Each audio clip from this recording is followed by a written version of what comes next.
Thank you, Sushant, for a very generous introduction. Kiranji, Subarna, whom I know since she visited Shri Ashram for a workshop a few years back.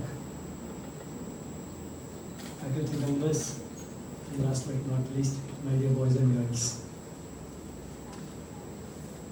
Let me start with the Guru Vandana, the read one already.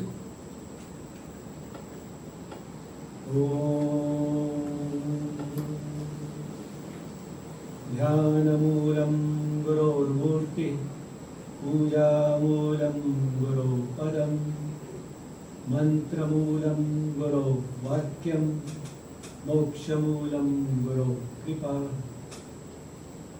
ध्यानमूलं गुरोर्मूर्ति, the focal point of dhyana or contemplation or meditation is the Guru. Puja Moolam Guru Padam, the focal point of worship is the Guru's feet. Mantra Moolam Guru Vakyam, the mantra for us is the utterance of the Guru, what he has spoken. Moksha Moolam Guru Kripa, the key to liberation is the Guru's Kripa or grace.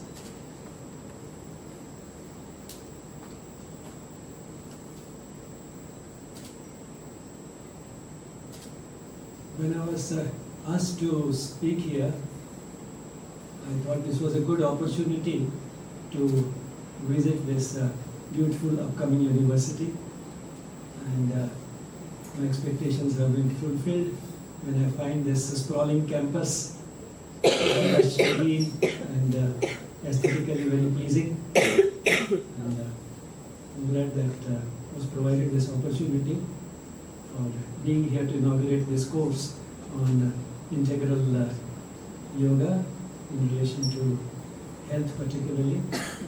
I'm told there are two courses in the offering, one a foundation course which is the 50-hour course and another the standard 200-hour course on teaching yoga, a more advanced version of it. So I'm glad that this prestigious university is now embarking on this type of courses, and these courses will be courses with a difference because the Shri Aurobindo's and the Mother's yoga, the integral yoga, is quite different from the popular image of yoga, which tends to equate yoga with physical practices of yoga. And at the cost of repetition, which some of you might have heard, why I emphasize this is because sometimes when you speak of yoga as something more than these physical practices, people feel that, this person will speak a bit of philosophy and theory and all that, but that is just icing on the cake. Basically, hai to wahi. It's basically those physical practices, and the rest is just to make it look more impressive and more sort of prestigious topic, but basically hai to wahi. So you find yourself in a minority of one. But then it's extremely simple. I don't know why people don't understand this thing, that these techniques of yoga, like asanas and pranayamas and meditation, they improve the performance of the body and the mind. And the body and the mind are mere instruments.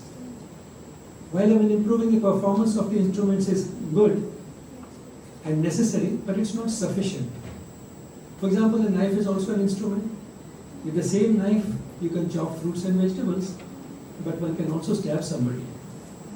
In the same way, the body and the mind are our instruments, and if we improve their performance through certain yogic techniques of asanas, pranayamas and meditation, then this person will be able to do whatever this person does better, because after all, whether the person is a student or a teacher or a doctor or a manager or a carpenter or a farmer, in all our work we use a combination of the body and the mind. And therefore, if the performance of the body and the mind has improved, the person will do that job better. But then come to think of it, suppose there is a terrorist who is physically unfit, emotionally unstable and intellectually dull. Will he be able to launch a successful terrorist attack? No, he'll fail. Badi jaldi pakda jayega. So it means that if this terrorist improves the performance of his body and mind by using the techniques in yoga like the asanas, pranayamas, meditation and so on, then this person improves his chances of becoming a more successful terrorist. Now, if a discipline helps a terrorist as much as it helps a teacher, it can't be called a spiritual discipline. What makes yoga a spiritual discipline is the fact that apart from these techniques which improve the performance of the body and the mind, yoga also has guidance on how to use these instruments. And if a person follows that guidance, the person will not become a terrorist, because the guidance provided in yoga is based on a spiritual philosophy, primarily Vedanta. Now, if the person uses this guidance, he will not become a terrorist. And that is what makes yoga a spiritual discipline. Everybody says yoga is a spiritual discipline, but then it is not the techniques that make it spiritual. Techniques only improve the performance of the body and the mind. And therefore, anyone who studies integral yoga and becomes a teacher, who is teaching yoga, will become a teacher with a difference. So that is what one would expect from yoga teachers who emerge from this course, particularly this 200-hour course, which will make them a properly recognized standard sort of teachers who have gone through a proper course on teaching yoga.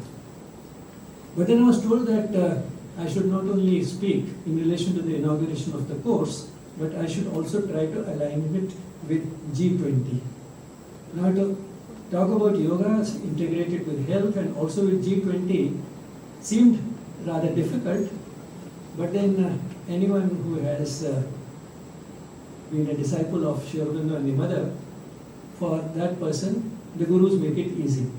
Because after all, come to think of it, is there any subject under the sun about which Shri Aurobindo and the mother have not talked?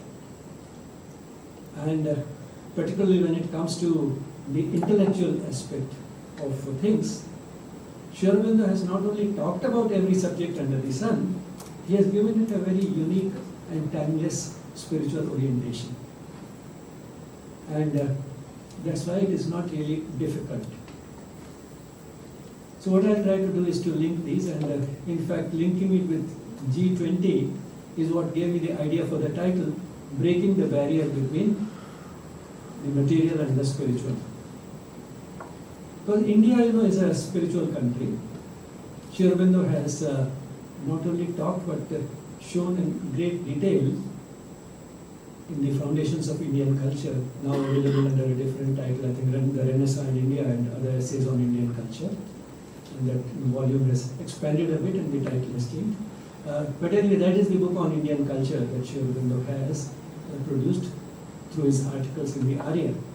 And there he says that spirituality is the defining feature of Indian culture. Every culture, has a certain defining feature.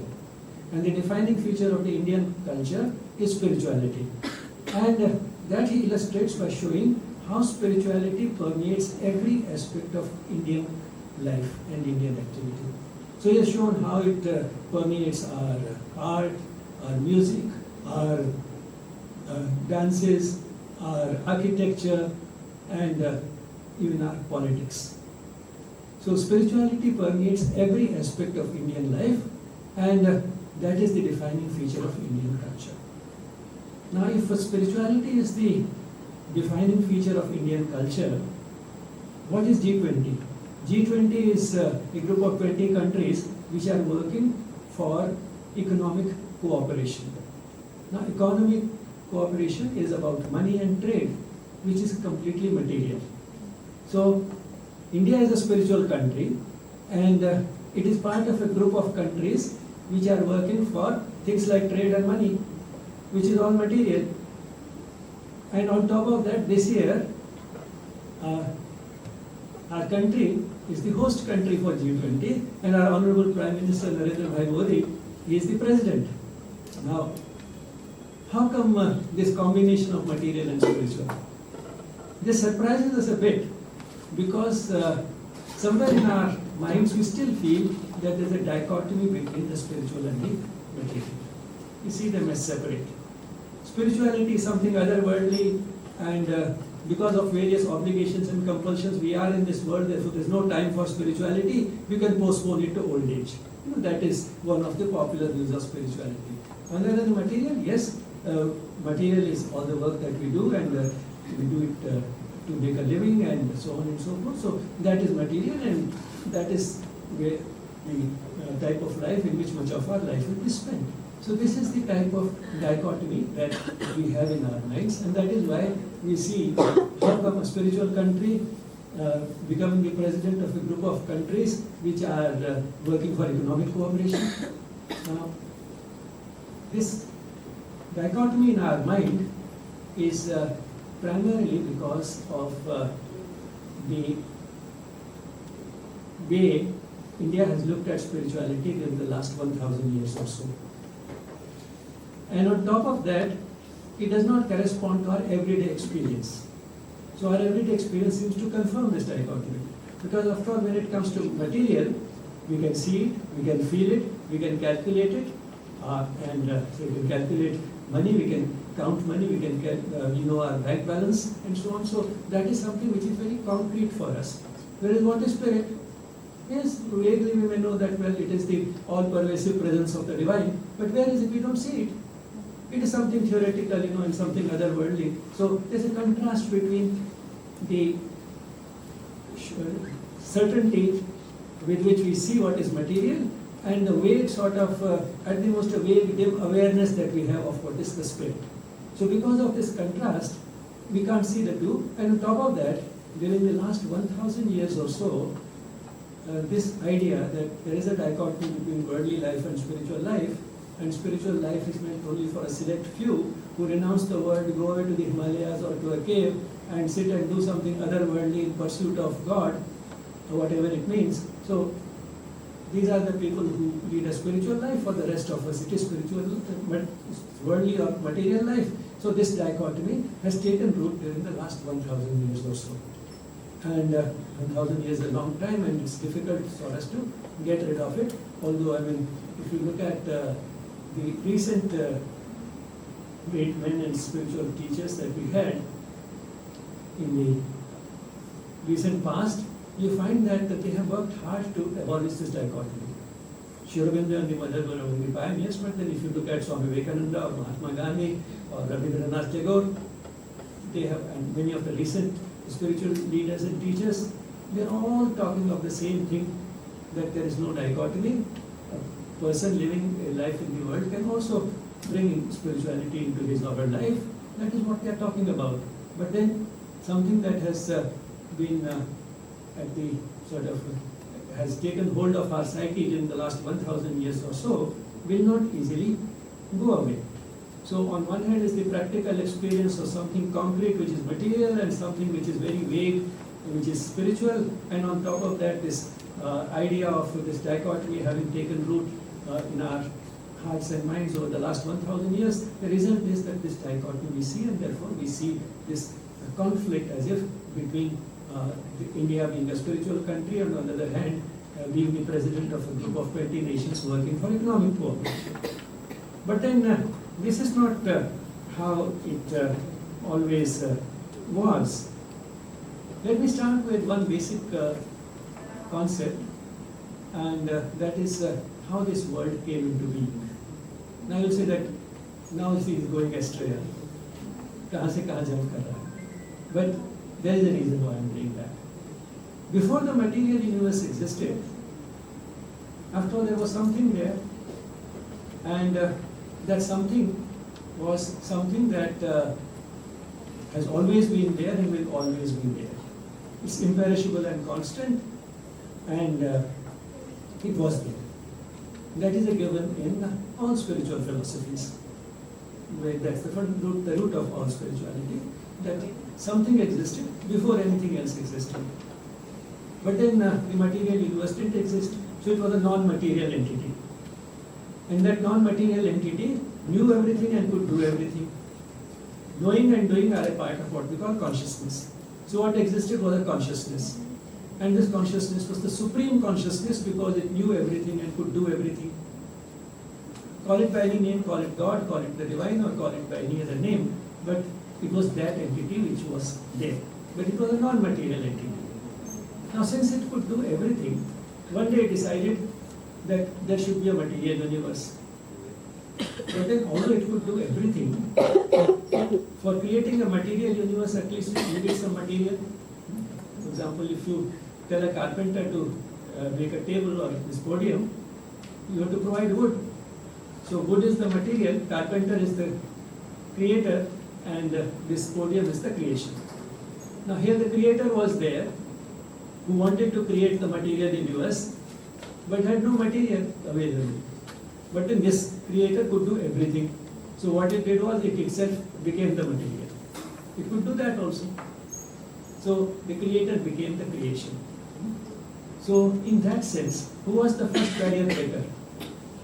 The divine itself, because started as a non-material entity and became a material entity. So that was the first barrier breaker. So that is where the identity of the material and the non-material, one can say, began. And what was the corollary of this? The corollary of this naturally is that the divine permeates everything. For example, suppose a child starts with a square piece of paper, folds it and makes a boat out of it. Now if you ask the child, does the boat have paper? The child will say, what a ridiculous question. The paper itself has become the boat. So every bit of the boat is paper. So in the same way, the creator itself became the creation. It became the material universe. So as a corollary, every bit of the universe, every atom, every electron here of matter is nothing but the creator itself in another form. The form has changed from non-material to material, and therefore where is the barrier? So that was the first barrier breaker, the divine itself. But then what it proves is that firstly, material is necessary and useful. Otherwise, why did it have to do it?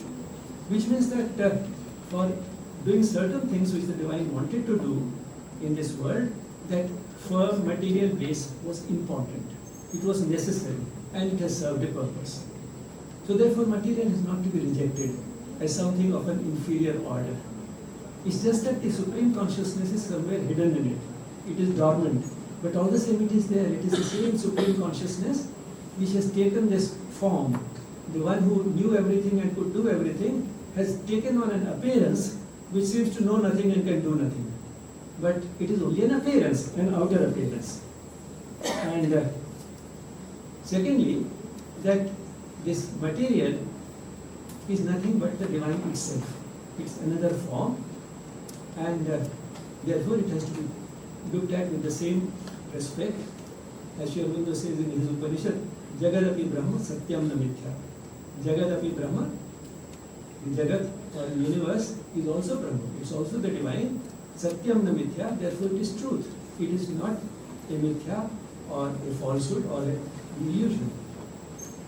It may be illusory in nature, in the sense that it looks different from what it is, but all the same, it is the truth.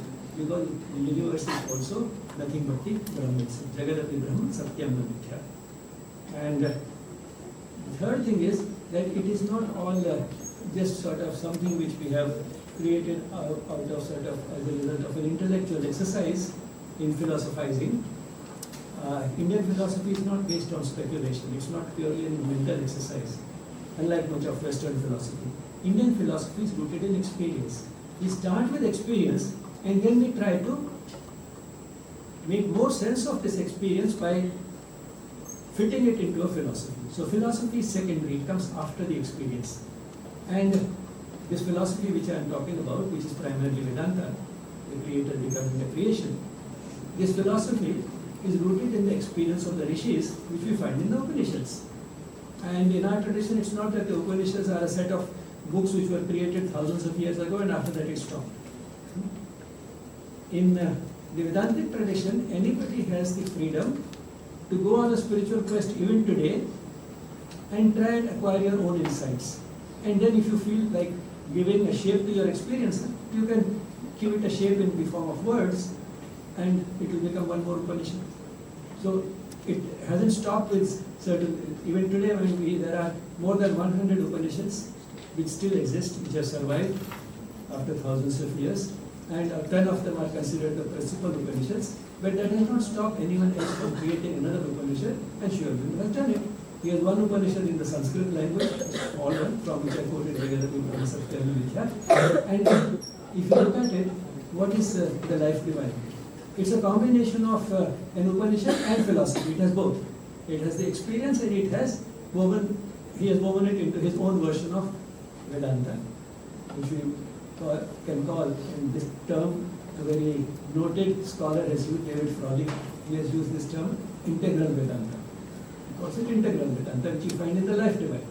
And what is Savitri? Savitri is another Upanishad, yet another Upanishad. It has the spiritual experiences of Shri, spiritual experiences of the mother, and then on top of that also the philosophy which emerges from these spiritual experiences, and it also has for us most useful artists, it has for us a guidance on for sadhana, how we can walk the path of integral yoga. That also Savitri has. So that means Savitri is also an Upanishad plus, more than an Upanishad. So Shri Aurobindo has created not one but three Upanishads, one in the Sanskrit language and two in English. So even today nobody has, you can't stop anybody from creating yet one more scripture.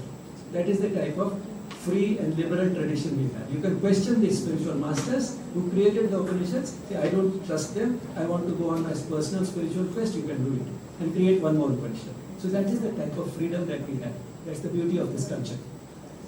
So anyway, I'm digressing a bit, but what I'm trying to say is that the abolition of this dichotomy between the material and the spiritual, which was initiated by the divine itself, starting as a non-material entity, becoming material, shows firstly that matter is useful and necessary.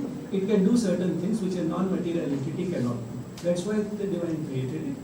And to create it itself became that. So that was the only way no other material was available.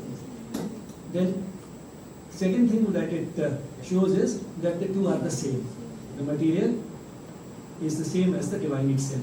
And thirdly, that it is not all spiritual philosophy that we are talking about, intellectual speculation. It is based on the experience of the rishis, the spiritual masters, and they have existed in all traditions, across traditions.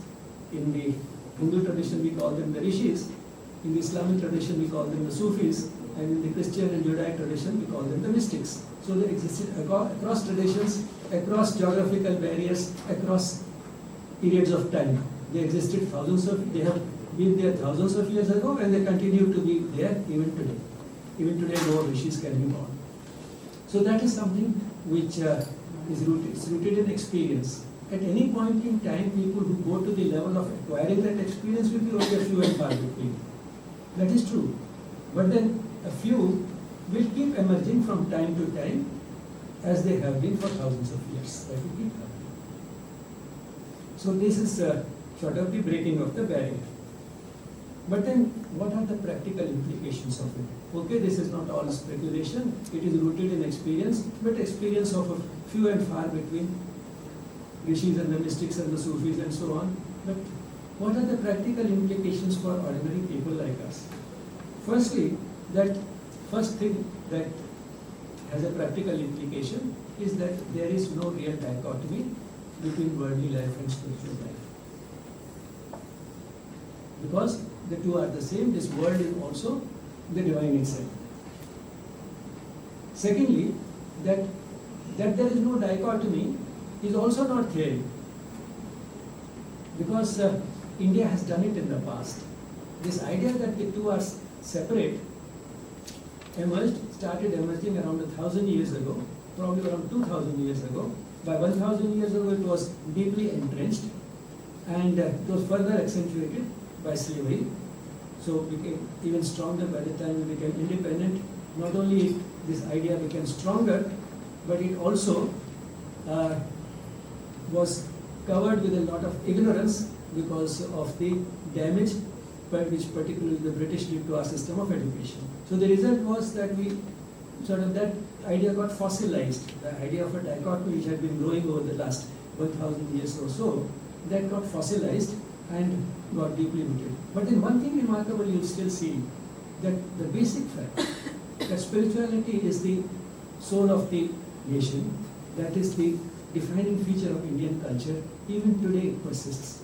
It has not really died. It has gone to sleep, but it has not died. Even a man in the street today, an illiterate man, doesn't take long to come up with things like this. Bhagwan to kan mein hai. God is there everywhere, in everything. Not only that, everything that happens here is the result of God's will. And if it is the result of God's will, there must be something good in it. And if I am suffering, it is perhaps because of my karmas. If not karmas in this life, maybe karmas in a previous life. Now what is all this? All this is rooted in Vedanta. And which means that some basic features of spiritual philosophy permeate every Indian's life, even in India. So it has not died. It's just that it has gone to sleep. And in our practical life, we have started seeing that dichotomy. It has got deeply entrenched. But on the other hand, some basic things have still survived all these years of not only oblivion during the last 1,000 years, it has survived all the attacks and criticism that this country's culture received, primarily because of the first slavery. So all that it has survived, and still the man in the street still says all these things just at the drop of a hat. So it has survived. So anyway, not that, but we like to look at the really bright side of it. Till about 1,000 years ago, when this started sort of taking deep roots, India was second to none in the world, not only as a prosperous nation, but also as a nation which was highly educated and also one of the richest nations in every sense of the word, even in science and technology. So whether it was prosperity, whether it was science and technology, or whether it was education. People from far off lands came to this country till about 1,000 years ago, from China, from the Middle East, from Europe. They all came here to learn. So we were on top of everything, in every sphere, in spite of spirituality being also the hallmark of this culture. Which means that we were materially at the top in every respect, and certainly we cannot say that India was any less spiritual then than it is today. So we were at the peak in both the spiritual sphere and the material sphere, which means that abolishing this dichotomy is not a theoretical concept. India has done it till about 1,000 years ago. You may say, well, it might have done it till 1,000 years ago, but is it possible today? Now, that is the experiment that Shri did. Pondicherry became a sort of a laboratory where it was tested whether this type of a thing can be done in today's world. And it was a successful experiment. In fact, people who visited the Shri ashram in Pondicherry in its early days in the 1930s and 40s, as the founder of Shri ashram, Delhi branch, he went there in 1939 for the first time. They were surprised. They started asking, is this really the ashram? Doesn't look like an ashram. No bhajan, no kirtan, no shiksha, no diksha, no dress code. What sort of an ashram is this? On top of that, boys and girls going around in shorts, in white shorts. What sort of an ashram is this? Because this is not that idea of an ashram which we had. So it was a revolutionary type of an ashram. And the idea was to see whether you can bring spirituality into worldly life. So everything that happened in the outside world was happening there, like having a school there, a health center there, and now you can see so many departments came up one by one, making fabrics and embroidery and tailoring and whatnot. I mean, agarbattis. You can see many of those things. Some things started then, some things have started later. So, also if you come to the Delhi ashram, again the focus is on education and healthcare. Now these are the type of things which happen also in the outside world. But yet, in these places, they are done in a different spirit, and therefore in spite of this worldly activity going on there, it is done differently, and the place still retains an intensely spiritual atmosphere. That is the type of atmosphere this place will also acquire over time, I'm sure. So education is a worldly activity, but still it can have that character. And that is what one expects from a university like this coming up. Because after all, it's not that this has to exist only in ashrams, not even in ashrams named after Shri Aurobindo and Bijlani, but can exist also in a university. Why not? Because the name doesn't matter whether you call it an ashram or call it a university, that doesn't really matter. It is the inspiration behind it, the spirit behind it, the idea that spirituality can permeate every aspect of life, that is what matters.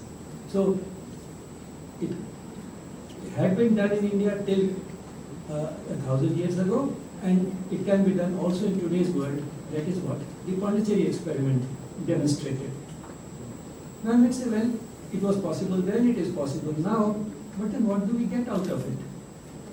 We can do the same things as Europe has done in the last 400 years. They developed science, they developed technology, then they came the Industrial Revolution, and the result is that they became prosperous, and they have been among the most successful nations in the world, and that is how their culture today seems to dominate the world. So, if all that is possible without without bringing spirituality into life, then why do we have to bring it? You can.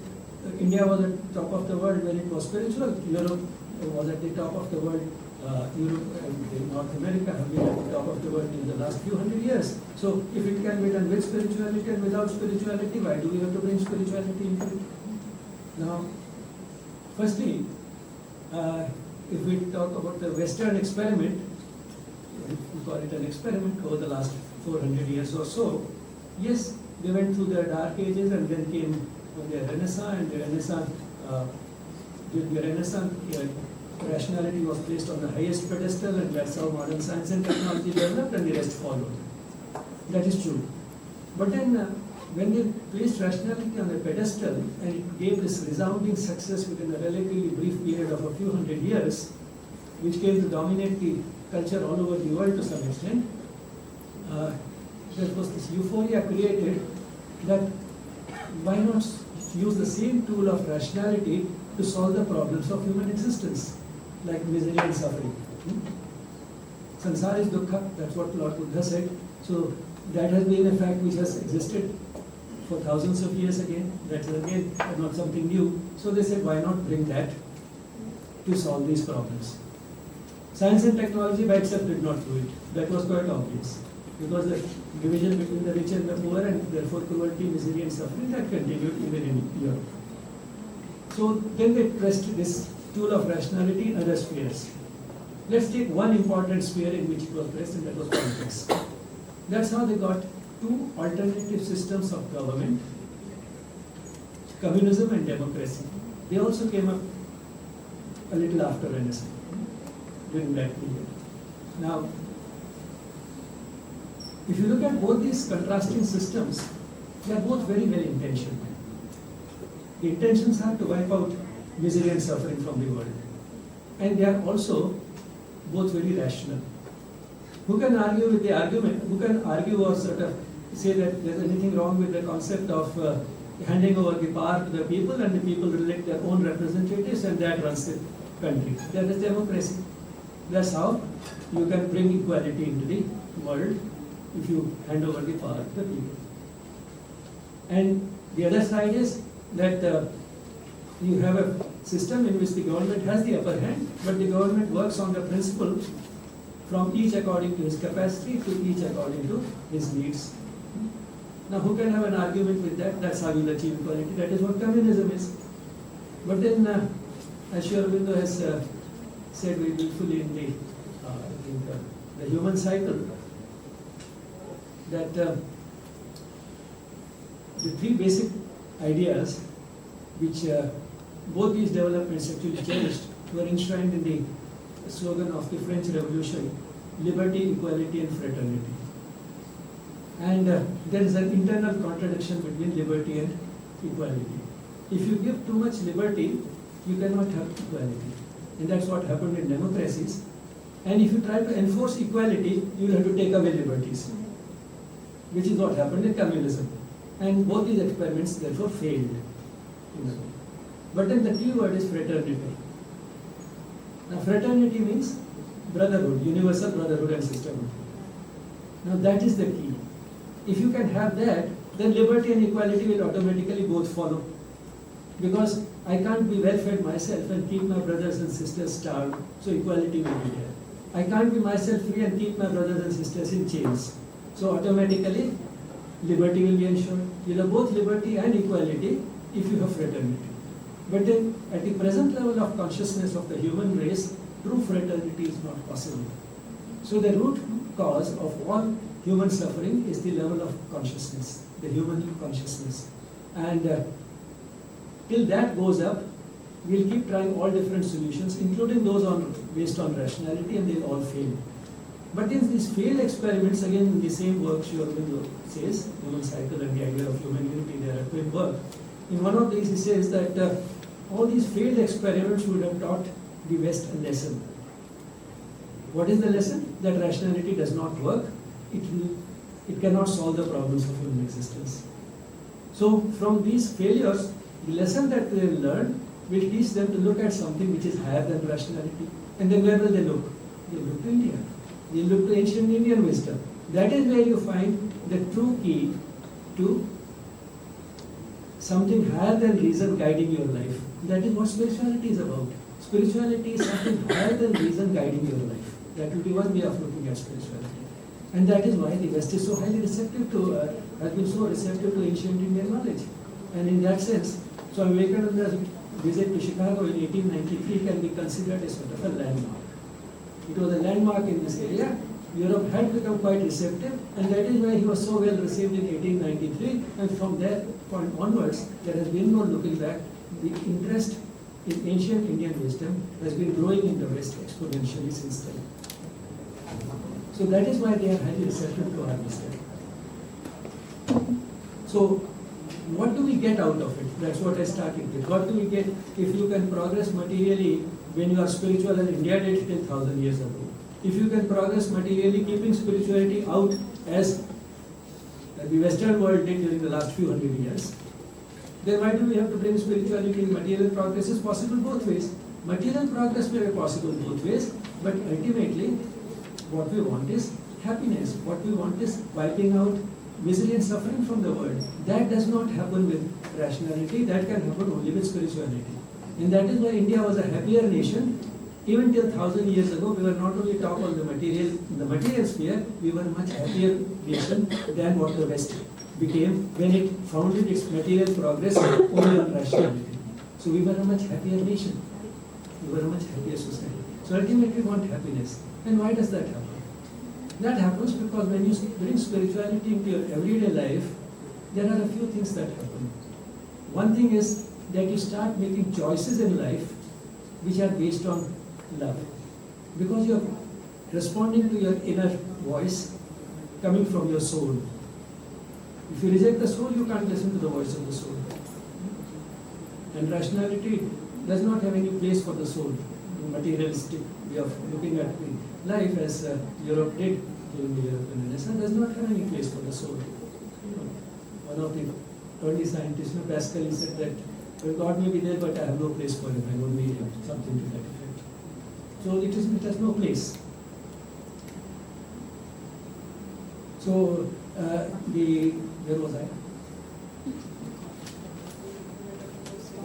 We're talking about the soul. So when we bring spirituality into worldly life, we are taking into account that voice emerging from the soul, and that leads us to choices which are based on love. Because at the level of the soul, we are all one. Our separation into individuals is only a partial separation. In the simplest of terms, we are all children of the same God. So therefore, we are all interrelated. We are not really separate, we are one. Now if we are one, that is sort of based on the spiritual view of life, then automatically, if we are one, we love one another. If we love one another, our choices in life are based on that love. And what does that love lead to? Leads to an expression in the form of giving what we have to those who need it. And there is a certain degree of joy associated with giving. There is also a certain degree of joy associated with receiving love. And that's how what we get from that approach is immense joy. And the person who gives, because he rejected the alternatives which might have made this person self-centered or selfish, because he rejected those choices, this person also gets lasting mental peace.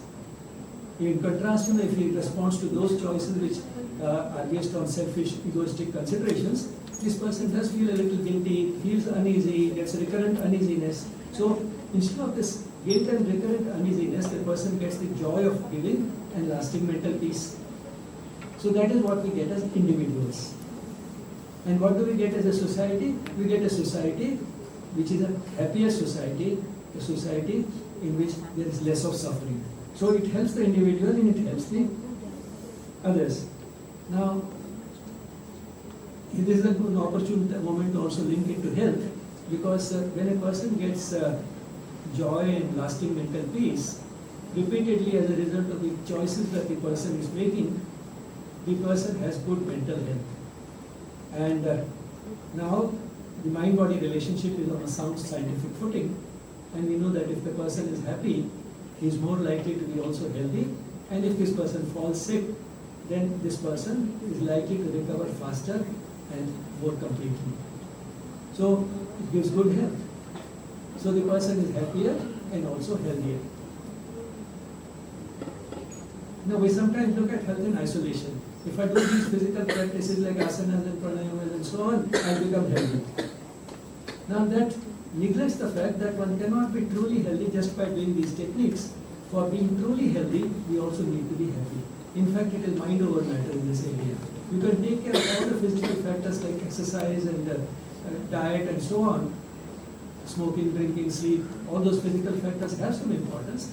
I'm not saying that, but all the same, you can take care of all those things, but if the person is basically an unhappy person, this person is under chronic stress, still the person is likely to be quite unhealthy. On the other hand, if you take care of the psychological factors, you can get away with some of the transgressions when it comes to physical factors. Because after all, who can live a life which is completely satisfactory from the point of view of these physical factors like diet, exercise, etc. There are basically two reasons why we can't be perfect in those areas. We can't be perfect partly because of ignorance, because nobody really knows what the perfect diet is and so on. We can't be sure. So partly it is ignorance. We do not even know what the rest of the world knows. We can't know what the world knows, and the world does not know everything. But therefore we are partly because of ignorance, but even more than ignorance, we are making mistakes with respect to the physical factors in lifestyle because of compulsions of daily life. We do not have the time to even live those factors properly.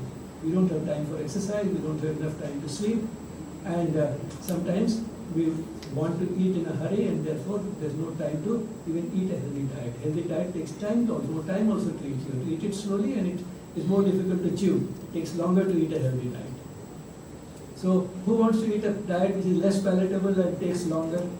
So there are compulsions in daily life which make us make mistakes, some deliberately, some because of ignorance when it comes to physical factors. But you can get away with some of those if you are basically a healthy person. Mind over matter. So we can be happier and healthier. So this is one of the things that we get from it as individuals, and we get a better society. Now all this actually basically comes to consciousness, because we make choices. When we make choices from a higher level of the soul, we are acting from the higher reaches of our consciousness. We are not acting purely from the mental consciousness. We are acting from a level higher than the ordinary mental. We are listening to the soul, which is at a higher level than what is expressed or manifest as the mind. The soul is behind the mind, but then the way it is expressed, the way the mind is expressed normally, does not reflect the light of the soul fully, because there is a sort of a barrier, a screen between the two, and the result is that our mind basically revolves around the ego. And the ego is a separative principle, whereas the soul would guide us towards choices which are based on love. Love is a uniting principle. So there is a contrast, a conflict between the ordinary ego and love. Ego is a separative force, love is a uniting force. So because of this contrast, we find that the person who is guiding his life by the egoistic considerations is making a different type of set of different type of choices, and that may seem better to that person because it's leading to some immediate gains, maybe it's leading to some enjoying some fleeting sensory pleasures, but in the long run, this person finds that making those choices makes this person feel guilty, they make this person feel uneasy, makes this person get recurrent uneasiness.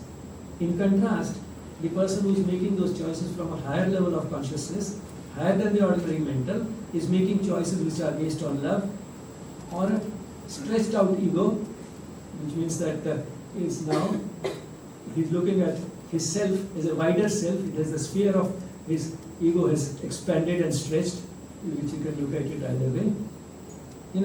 This applies to yoga also.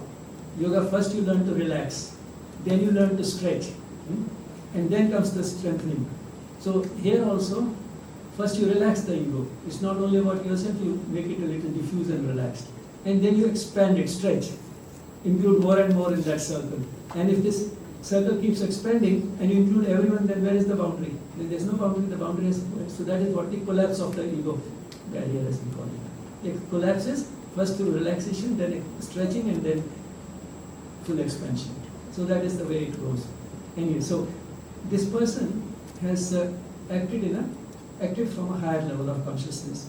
So that has made this person happier and healthier and also created a better world. That's why the mother has said, that the conditions under which people live, the conditions under which men live, is a function of their consciousness, a function of the level of consciousness. So that is what leads to a better life and a better world. Now, I thought a few words especially for the students at this point. I was told that the majority of the students in AURO University are students in the Department of Business Studies.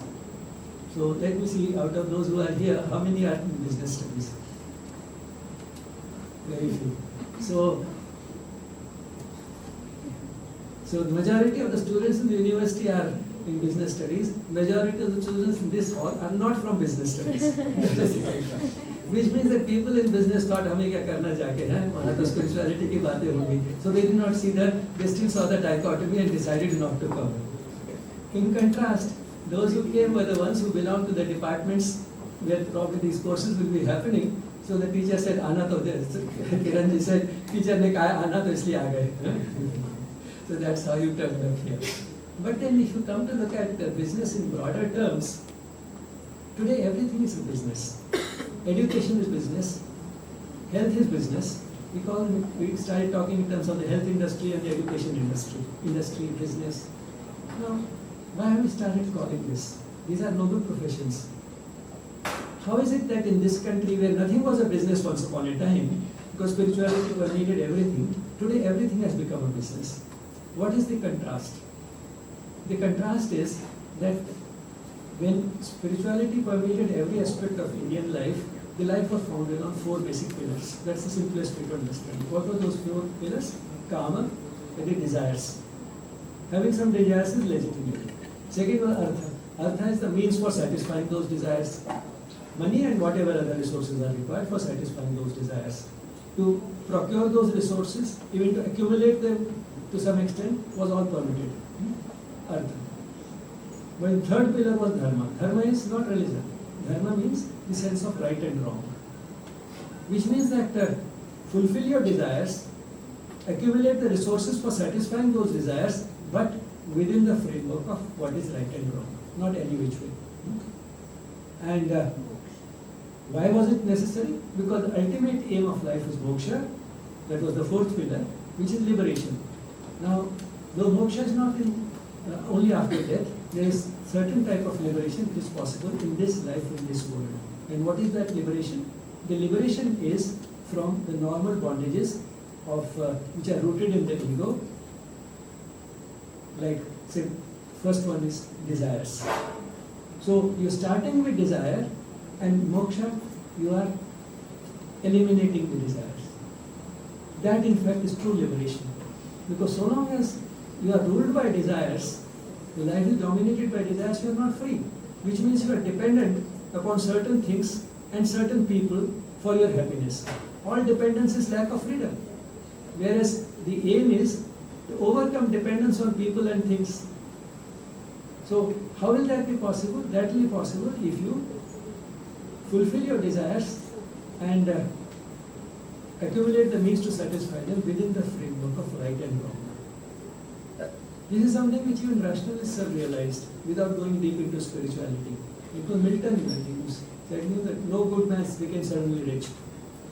Which means that if you are basically a good person, a spiritual person, you are also a good person. If you are really a good person, you will never grow suddenly rich. So which means that Kama and Artha are legitimate, are permitted, but you will not grow very rich suddenly. If you keep in your mind the considerations of right and wrong. Now what has happened today is, unfortunately, in this spiritual country, that the focus has become Kama and Artha. We have forgotten Dharma and Moksha. That is how even health and education have become an industry. So in that sense, no matter which department you belong to, all of you can look forward to entering some sort of a business, even if you are not studying business studies. Even if you become a yoga teacher, that can also become a business. Spirituality itself is big business today in the world. And that is why people are wondering, how do we know who is a real guru and who is a fake guru? Spirituality is big business. So everything has become a business. So irrespective of which department you are coming from, business is relevant. And that is why I thought, let me make this point that what you have to do is, whether you are in business or whether you are not in business, so the traditional business, you have to see that it is not the type of business in which we Kama and Artha dominate. It is not the type of business in which you see no place for spirituality. So you can bring spirituality into whatever you enter, including what is business. So one of the first things that I thought I can talk about when I'm talking to the students particularly is that you can bring spirituality into everything, irrespective of which department you are studying and what you end up doing. But where do we begin? I think one of the best beginnings can be to have a little greater respect for material objects. That itself is materialism. The mother said, no, I'm a thorough materialist. I respect all material objects. She kept all her objects which she used with great care. She kept them very clean, well organized. She used them very gently. And matter has a consciousness. It may not be visible, but matter has consciousness, it responds. It is a common experience that if you use a certain machine, be it a car or whatever it is, a car is also a machine. If you handle it gently, if you love it genuinely, it will work much better, it will last much longer. Even if it's your dress, phatega nahi jaldi if you handle it with respect and care. Whether it's kapda or whether it's a machine, material objects do have that consciousness. So, first thing, if we have to respect matter, dissolve that barrier between the material and the spiritual, is to handle material objects with care, respect, give them the type of looking after that they need, and that can be a beginning. Second thing that can be done is that career we do need. Kama and Artha, okay, so we do need a career, but then along with the career, one can also look for meaning in life. Because it's possible to address the highest goal in life through the work that you are doing. That is what bringing spirituality into daily life can be about. So irrespective of what work you are doing, spirituality can be brought into it, and that's how your career combines in itself giving meaning to your life. What can be better than making a living and also addressing the purpose of life simultaneously? And it can be done. Which means that for that, we have to have a certain clear-cut goal in life. As Kiranji also said, we have to have an aim in life. That's what the mother has said, we should all have an aim in life, because an aimless life is a miserable life. So any aim is better than no aim at all. But then the mother goes on to say, on the quality of your aim will depend the quality of your life. So it means you should have a high quality aim to have a high quality life. And what is that high quality aim? She goes on to say that high quality aim is high and wide, generous and disinterested. Now if you combine these four, high and wide, generous and disinterested, you come to basically one conclusion which knits all the four, and that is look beyond yourself. High, because when you look from a higher plane, then we find that we are all one. If we are all one, you are looking beyond your little self. Wide, expansion. So if you expand yourself from a single individual, then your little self to expand, include more. So again, you are thinking of others. So high and wide, generous. There's no point just looking from a higher plane and seeing we are all one, expanding and saying we are all one if you don't express it through your love for those whom you included. So if you include them in that circle and you are loving them, you'll express that love by giving and giving generously. So high and wide, generous. And then when you are doing that, you're not thinking of your little self. So you are doing it in a disinterested manner. Disinterested is a word which is commonly misunderstood. People think disinterested means not taking any interest. Bina ruchi ke kaam karo. Don't take interest in what you are doing. That's not what it means. For that there is a different word in the English language. And what is that? Uninterested. There is a difference between being uninterested and disinterested. Uninterested means taking no interest in what you are doing. Disinterested means doing what you are doing without keeping your personal interest in mind. अपने स्वार्थ का सोचे बगैर जो काम करते हैं, that is disinterested work. So निष्काम कर्म is disinterested. So again, which means that your high and wide and generous aim acquires meaning only if you are not expecting anything in return for yourself. If you are expecting something in return for yourself, then again the focus becomes once again narrow. You are looking only at your little self. So then high, wide, and generous lose their meaning. So that is why all four combine into one: high, wide, generous, and disinterested. Just looking beyond yourself, including more in your circle, and that gives you your aim in life. Which means that no matter which career you take up, don't take it up only thinking of what I will get out of it, how much money I will make, how comfortably I will live, maybe be and at the most my immediate family, like husband, wife, and children. So don't think in those terms. Think of something which you are looking at from a higher plane, which includes more, which is wider, expressed by giving generously and not thinking of yourself. Forget yourself to actually discover yourself. So it is interesting. So all four combined, that should be the aim in life. And that can be combined with a career. That can be brought into the work that you are doing. So that's how you are making a living becomes one with living a purposeful life with a high aim. And if the aim is high, the quality of your life will be high.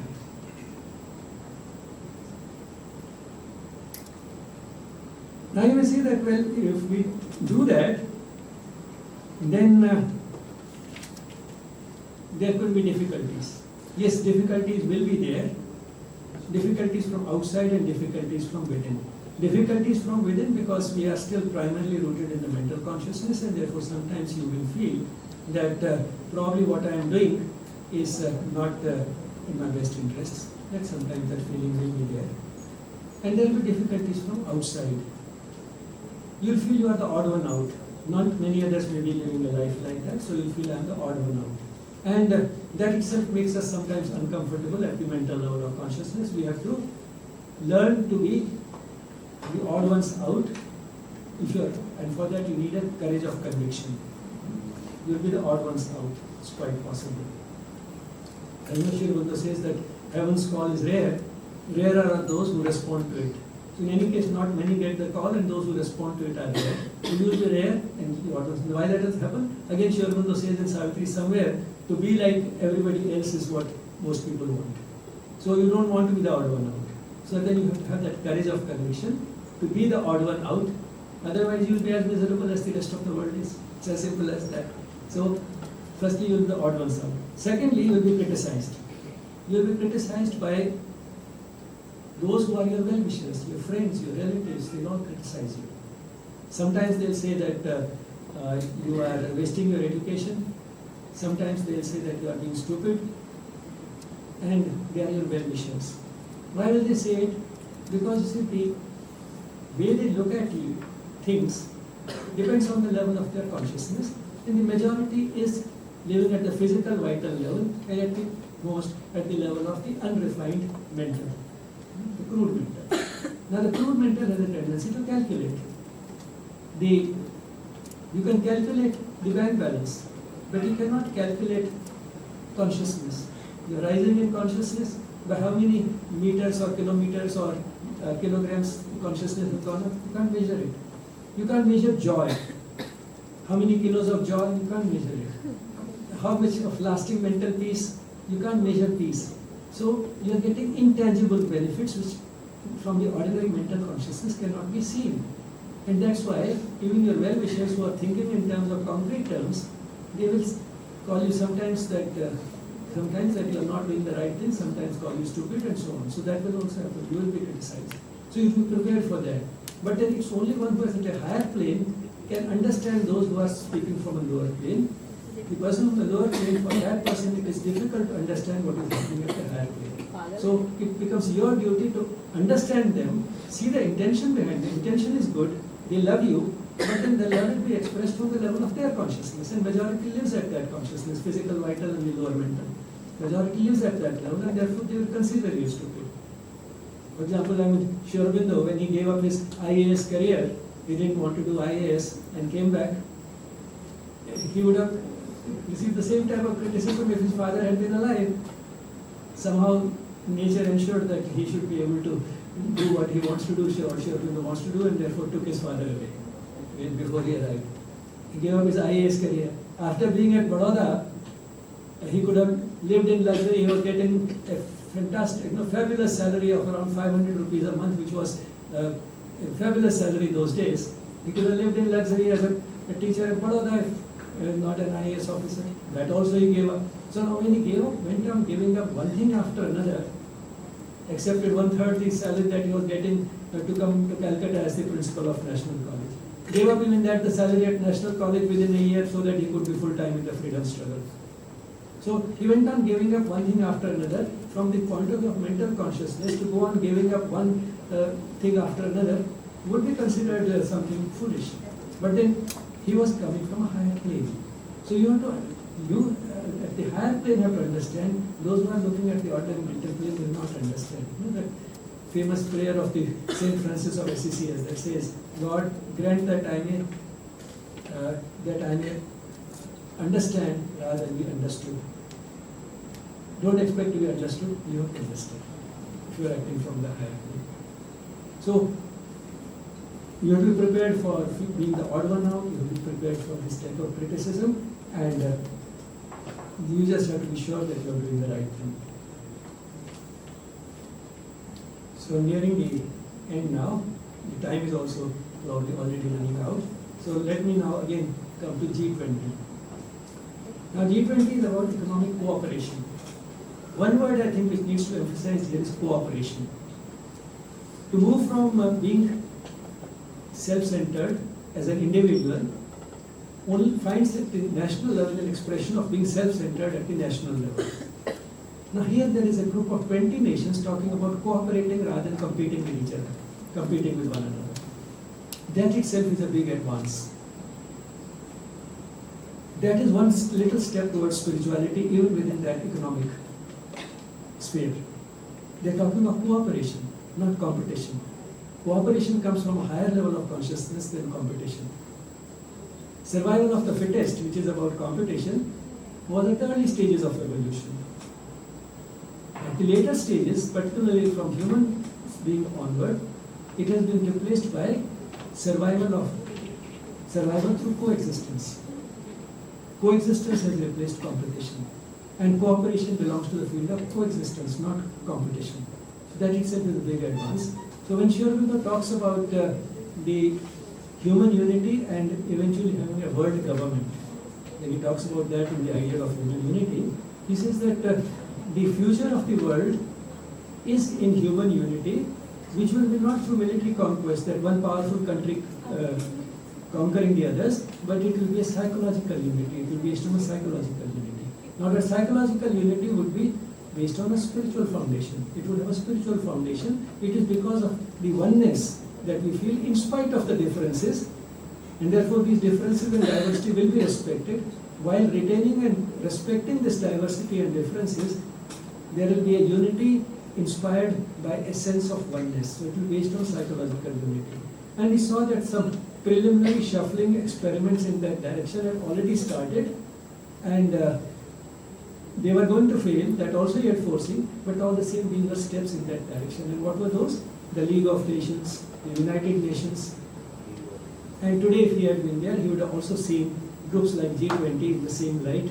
These are groups of nations coming together, taking shuffling steps towards that oneness, inspired by a spiritual foundation, leading to a world unity and eventually a world government. Human unity leading to a world government. So he would have seen even things like G20 in that direction, and the word cooperation is important. Another indication that it is a step in the same direction which Shri Aurobindo and the Mother saw as the future of the world, the human consciousness going up perceptibly within a relatively short time and leading to a much better world. That optimism Shri Aurobindo and Mother have not only visualized but given us an assurance it is bound to happen. So another indication that things like G20 are poised in the direction is not only the word cooperation, but very soon they saw that they can't restrict themselves to just economic cooperation. That will be closely linked to other issues, and they have started looking at those other issues also, which are now also on the agenda of G20. Things like sustainable development, climate issues, and climate change, environmental issues, and don't forget, last but not least, anti-corruption.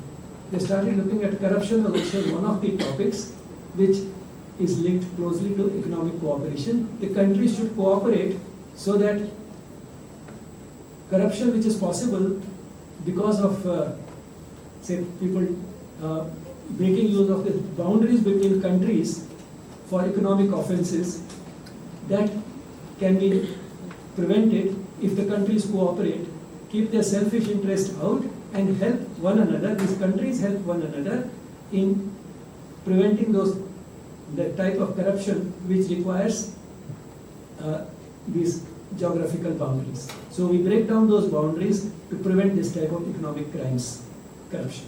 So they started talking about that also. Corruption is one of the worst manifestations of the low level of consciousness, and so once again they started talking about it. And in fact, the talks on corruption concluded only yesterday, from the 1st to the 3rd March. These talks on corruption as a satellite event of the G20 summit were going on very near Delhi in Gurugram for 3 days. So, talking about not just economic cooperation but also about sustainable development, climate change, environmental issues, and corruption shows that these are steps in the direction of a better world towards a human unity, and therefore, in fact, there's no absolutely not only no conflict between a spiritual country like India being the president of G20 this year. In fact, this is the way it should be if these developments like G20 have to eventually move in the direction in which Shri Aurobindo had anticipated in the idea of humanity towards human unity and the world government. So these are small steps in that direction, and for that, India's involvement, India's contribution as a spiritual nation are extremely important. Finally, about breaking barriers, I think I've talked enough to show that there really need be no barrier between the material and the spiritual. In fact, Shri Aurobindo was himself a great barrier breaker, and whether it was in the field of freedom struggle or whether it was in the field of spirituality, he broke barriers. In the freedom struggle, he broke a barrier when he questioned the very idea that a country like India will never be able to overthrow the British, because that was the dominant idea till then, that they are too powerful to be thrown, so let's keep just pleading for small concessions from them. That was the dominant idea. He said no, not only for India's sake, for the sake of the world, this country should be completely free, Purna Swaraj. He was the one who gave this slogan of Purna Swaraj, and also made a blueprint for it, that we can achieve it not through an armed conflict but through non-cooperation. He was the first one to give a detailed blueprint of a 5-point non-cooperation or boycott. So he was a barrier breaker in the freedom struggle. In spirituality, again, he was a barrier breaker because he was the one who firstly broke the barrier of the dichotomy between worldly life and spiritual life after a gap of about 1,000 years in this country. So he was a pioneer in terms of breaking that barrier and made a very powerful case, an emphatic and sometimes seemingly an emotional and passionate case for a life of earning spirituality. Even more than that, he was the first spiritual master perhaps in this world to have thought of spirituality in terms of evolution of human consciousness leading to a better world. to set that as the goal for spirituality, to see that inevitable development which can be accelerated by human cooperation is something no spiritual master had done before him. So in that sense, he was again a barrier breaker. He thought out of the box. His thinking was completely revolutionary. And it was because of this revolutionary thinking that he is sometimes not understood. As times go by, he'll be better understood, but then the human race needs at least a few hundred more years of work to even understand his vision properly and to give it a practical shape. So by just his worldly existence for just about 78 years, he has generated centuries of work, homework for the entire human race. And what will that lead to, that homework? A complete reshaping of the human race, complete sort of a thorough makeover of the human race, so that instead of being an ego-driven species, man will become a love-driven species, and this world will become a better world. That is the type of homework he is left for all of us. The change is inevitable, it is bound to happen because of evolutionary thrust, but human being is the only creature who can collaborate with nature by each one of us working for a rise in our own consciousness. Because numbers matter. If each one contributes just by rising a little in consciousness, the average depends on the numbers. The average goes up. When the average goes up, that average starts determining the way the world is run. So the affairs of the world will be run from that higher plane of consciousness. Once there is a sufficient number, once that threshold has been crossed, and that is when we find that the basic problems of human existence, like inequality, injustice, misery and suffering, they will disappear from this world. So that is the future of the world. And Shri Aurobindo's vision finds expression in some of the most beautiful lines in Savitri, in Book 3, Canto 4, where he says, I saw the omnipotent warriors. I saw the omnipotent flaming pioneers. The pioneers coming down with those flames, forerunners of a divine multitude. Multitude in numbers, looking in terms of numbers. A few examples here and there will be always there. That is what all our rishis and saints and sages have been. They have been at a very high level of consciousness. But then here he's talking about not those select few, but of the multitude. Forerunners of a divine multitude. These pioneers, these flaming pioneers are the forerunners. That is, they are the precursors, the beginning of a divine multitude, the massive barrier breakers of the world. These are the ones who break all the barriers of convention, limited and limiting mental thinking, and the barriers created by religions. These will be pioneers who will take the world away from all religions towards spirituality. So these are the types of breaking of barriers which you are looking at in the human race, the race of the future, and these are the sun-eyed children of a marvelous dawn, as is called them. The sun-eyed children of a marvelous dawn, and I'm sure many of you are amongst those sun-eyed children of that marvelous dawn, who will be the barrier breakers of the world. Thank you.